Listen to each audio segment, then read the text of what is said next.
The language in this video has been translated using AI translation via HeyGen. While we strive for accuracy, the translation may not be entirely precise or reflect the original intent and meaning in all cases. We appreciate your understanding as we work to make this content more accessible through AI-assisted translation. A linguagem neste vídeo foi traduzida usando tradução por IA via HeyGen. Embora nos esforcemos pela precisão, a tradução pode não ser totalmente exata ou refletir a intenção e o significado originais em todos os casos. Agradecemos sua compreensão enquanto trabalhamos para tornar este conteúdo mais acessível por meio de tradução assistida por IA.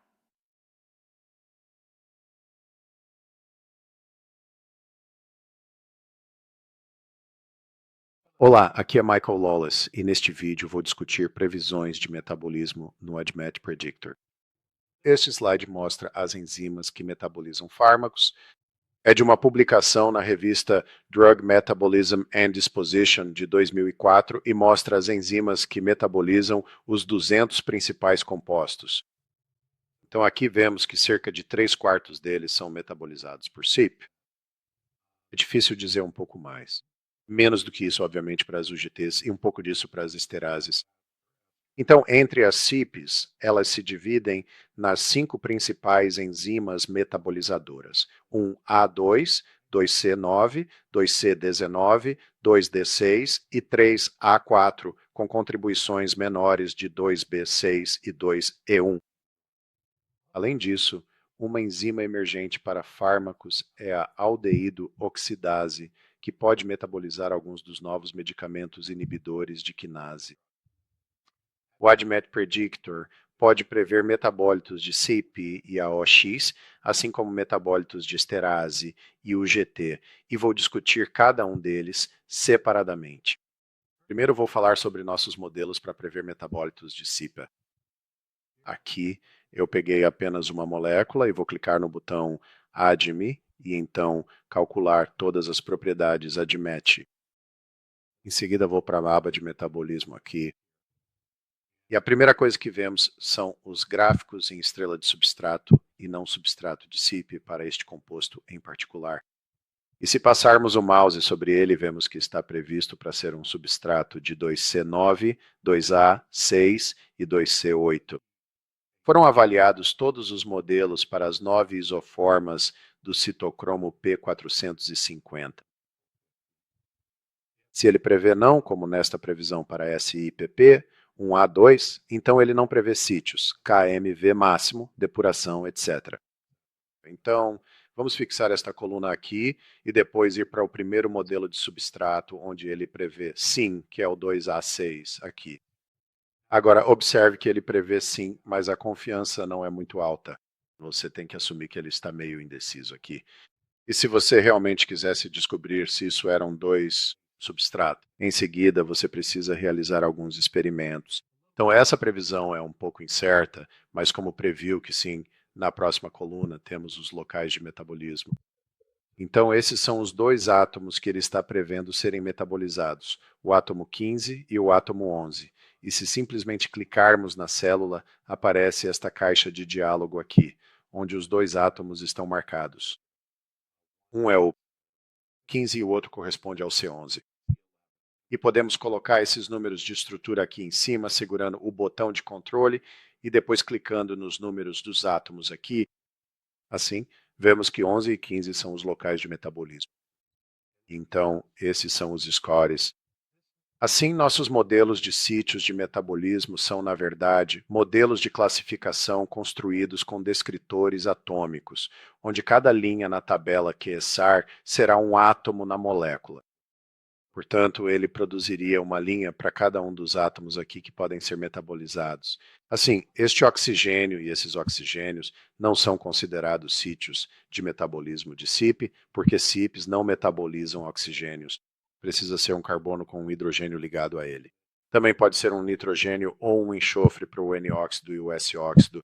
Então, nós desenvolvemos o modelo e esses são os scores ou os resultados do modelo. E o padrão é: se um composto for previsto como substrato, então o átomo com maior pontuação do modelo de sítios de metabolismo é marcado como um sítio de metabolismo. Também existe um limite de pontuação para que um átomo possa ser marcado como sítio de metabolismo. Então, aqui é este átomo aqui. E note que este tem uma pontuação alta e este também tem uma pontuação alta, mas não atingiu o limite.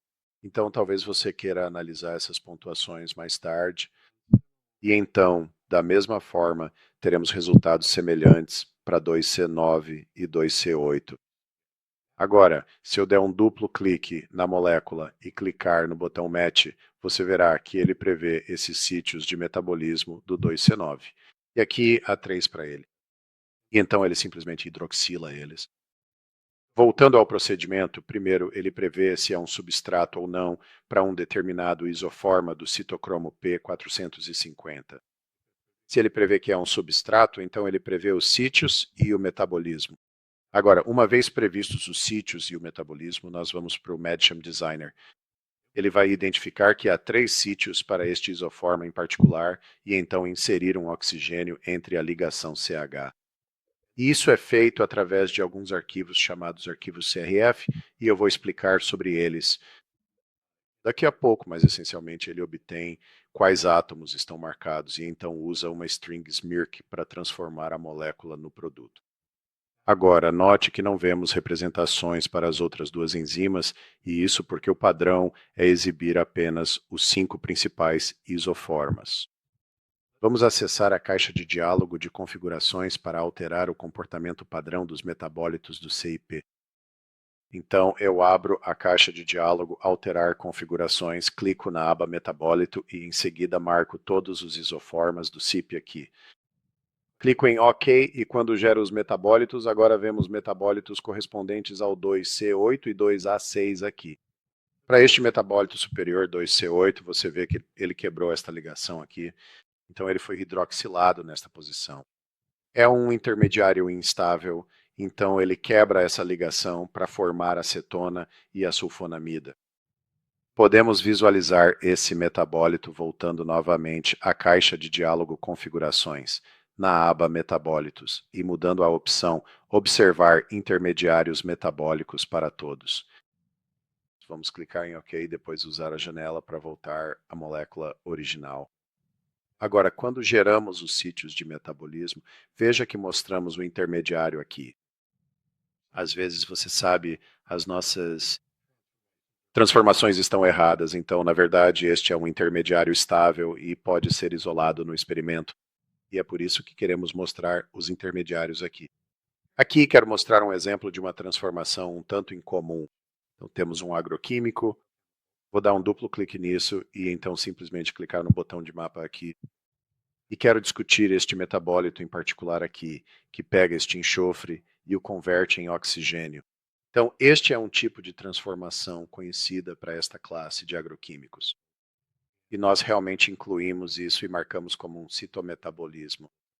Então, as regras de transformação que mencionei anteriormente convertem o enxofre em oxigênio. Nessa próxima sessão, vou descrever nossa oxidase de aldeído. Esses modelos funcionam da mesma forma que os modelos de citocromo P450, no sentido de que existe um modelo de substrato barra não substrato de AOX, caso seja previsto como substrato. Em seguida, prevemos os sítios de metabolismo para o composto. Este composto de exemplo é o BIBX. É um inibidor de quinase EGFR e tinha uma biodisponibilidade oral muito baixa e descobriram que isso se devia à metabolização do composto pela oxidase de aldeído. Se eu pegar o composto e então calcular as propriedades ADMET, vou para a aba de metabolismo. Então rolo para a direita para encontrar os modelos de AOX. Então temos um substrato e um não substrato. Sim, isso está previsto. E se clicarmos 2 vezes nessa célula, exibiremos aqui os 2 locais previstos para o metabolismo da AOX. Podemos clicar 2 vezes na molécula para abri-la no MedChem Designer. Em seguida, vou acessar as configurações e desativar tudo, exceto o AOX. Enzima. Clique em OK e, em seguida, gere os metabólitos. Você verá que primeiro ocorre a hidroxilação dessa posição, que é o que a AOX faz, e depois o resultado é o rearranjo para formar a acetona. Da mesma forma, hidroxilamos essa posição e em seguida invertemos essa ligação para cá, trazendo o NH para cá, o hidrogênio para cá, formando esse tautômero. Na próxima sessão, descreverei nossos modelos UGT. Estes são um pouco diferentes dos modelos CPP e AOX, pois existem modelos de substrato e não substrato, mas não temos modelos de sítios. Para os UGTs, utilizamos strings SMERC, que identificam potenciais sítios de metabolismo por UGT na molécula, e em seguida comparam os isoformas reais de UGT para ver se metabolizam um desses grupos funcionais. Então aqui eu tenho duas moléculas. Vou calcular as propriedades ADMET e, em seguida, acessar a aba de metabolismo aqui. E vemos que temos modelos UGT aqui. Então, para a primeira, ele prevê que apenas um dos 9 isoformas, o UGT2B7, metaboliza este composto. Então, está tudo certo. Se dermos um duplo clique nisso para trazer para o MedChain Designer e, em seguida, clicarmos no botão Match aqui e selecionarmos UGT, ele vai adicionar um glucuronídeo. Vou adicionar ao grupo OH aqui para formar o produto glucuronidado. O outro composto, se o trouxermos para o MedChain Designer dando um duplo clique nele e em seguida previrmos os metabólitos UGT, aqui só é previsto que o UGT1A8 glucuronide, o nitrogênio aqui. E isso está sobrescrevendo o outro modelo, né, o 1A1. Nesta próxima sessão vou falar sobre nossos modelos de esterase. Esses modelos são estritamente transformações. Portanto, eles estão associados ao arquivo CRF que vou mostrar em um minuto. Mas vamos pegar alguns exemplos aqui. Então, o primeiro composto é o aciclovir, e ele é um pró-fármaco. Todos esses são de acordo com seus conjuntos de dados Kimball. E, novamente, podemos simplesmente dar um duplo clique no composto para trazê-lo para o MedChain Designer. Então, vou clicar na opção Esterase sob o botão Match. E vemos que o composto foi clivado. A ligação éster foi clivada aqui. Então, este é um grupo funcional de valina simples que foi adicionado ao composto. Então, isso é clivado por uma esterase para transformá-lo em uma forma ativa. E o motivo para fazerem isso é porque talvez esse composto em si tenha baixa biodisponibilidade. E por isso eles o protegem com um éster para torná-lo um pouco mais biodisponível por via oral. Este próximo exemplo é de um composto contendo fosfatase. Novamente, vou apenas dar um duplo clique no composto para trazê-lo para o MedChain Designer. E aqui esse grupo fosfato foi clivado para deixar o grupo hidroxila do que esta molécula. Esta molécula não é um éster, na verdade é um carbamato, mas pode ser clivada da mesma forma. Agora, há algumas etapas diferentes envolvidas neste caso. Então, as esterases poderiam clivar aqui para deixar o OH aqui e depois clivar novamente nesta ligação específica para gerar um intermediário instável. Basicamente, quando você tem esse grupo NCO2, ele é instável e vai simplesmente se decompor em uma amina. Então, vamos ver o que acontece aqui quando escolhemos a funcionalidade esterase. O que foi feito aqui foi realmente clivar essa ligação, né? O que formou um intermediário instável e então liberou a amina aqui. E então, finalmente, uma análise um pouco mais complicada aqui. Agora temos um grupo éster. Não tenho certeza se isso será clivado ou não. Vamos ver o que o programa faz. Então, ele realmente cliva essa ligação aqui para formar o grupo P, o 3H2 aqui, que é a molécula ativa do tenofovir.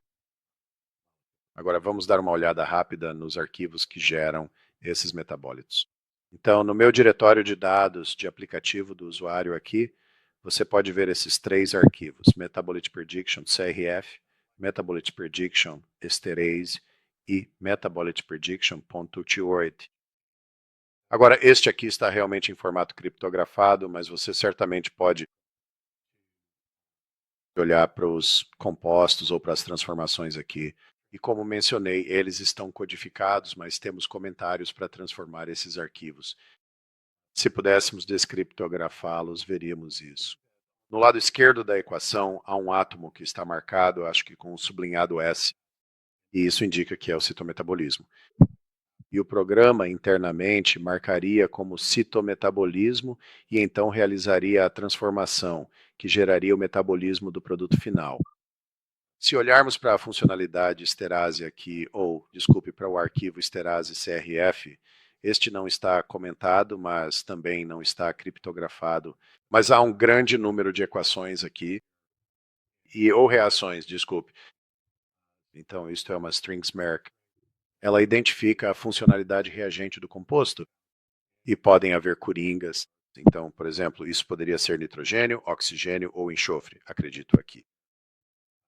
E então, este 2.3 marca isso e indica no que será transformado no produto aqui. Então, finalmente, o último é o GT1. E este funciona em conjunto com outras regras, mas basicamente marca o local de metabolismo na molécula e então adiciona o composto glucuronidado a ela. Nesta última parte do vídeo, gostaria de discutir metabólitos de metabólitos e a geração de metabólitos dentro da funcionalidade em lote do ABMed Predictor. Aqui tenho algumas moléculas simples desenhadas no MedChem Designer e vou destacar uma das moléculas. Então, basta gerar os metabólitos padrão do citocromo P450 do composto. E você vê este metabólito M2 aqui neste. E o composto é resultado da desmetilação do grupo metoxia aqui. E se eu quiser ver se este potencialmente seria glucuronidado, eu destacaria o composto.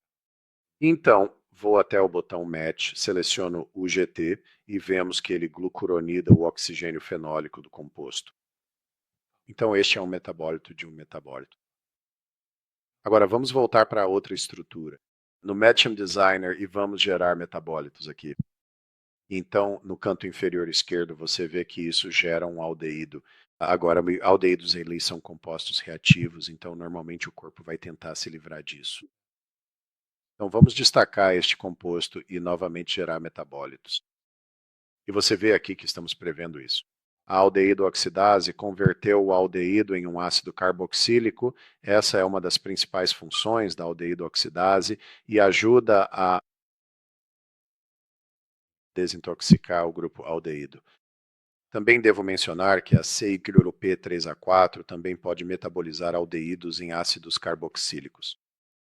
Na seção final, quero apenas descrever a funcionalidade em lote dentro dos preditores ABMET. Você pode selecionar quantos compostos quiser. Vamos supor que vamos selecionar apenas alguns desses compostos. Então, se eu clicar com o botão direito nesta área, podemos ir em gerar metabólitos. Você tem suas opções para os CYPs, o GT e esterases. Vou gerar metabólito CYP. E então, dentro da interface gráfica aqui, você pode passar por vários ciclos metabólicos. Então, você pode gerar um ciclo para todos esses, e se você aumentar, ele vai gerar metabólitos dos metabólitos. Vamos apenas executar essa função rapidamente aqui. Ele vai abrir uma nova planilha do ADMET Predictor com esses metabólitos, e eu vou expandir um pouco aqui. Aqui está o composto base, depois aqui estão alguns metabólitos desse composto base, e todos eles vão ter um número M associado a eles. E quando você vê um M, isso significa que é um metabólito de um metabólito. Então ele previu os metabólitos disso. O primeiro composto meio que na primeira execução, e depois um segundo metabólito de um metabólito. Você também pode gerar, talvez, a primeira rodada de metabólitos de CYP e depois expor isso para, você sabe, continuar e gerar metabólitos, talvez, de UGTs para esse composto em particular. E isso vai gerar, na primeira fase, metabólitos de CYP e depois, na segunda fase, o glucuronídeo. Forma dos compostos. Bem, é isso para o vídeo de geração de metabólitos. E se você tiver alguma dúvida, pode enviar um e-mail. Obrigado e até a próxima. Tchau, tchau.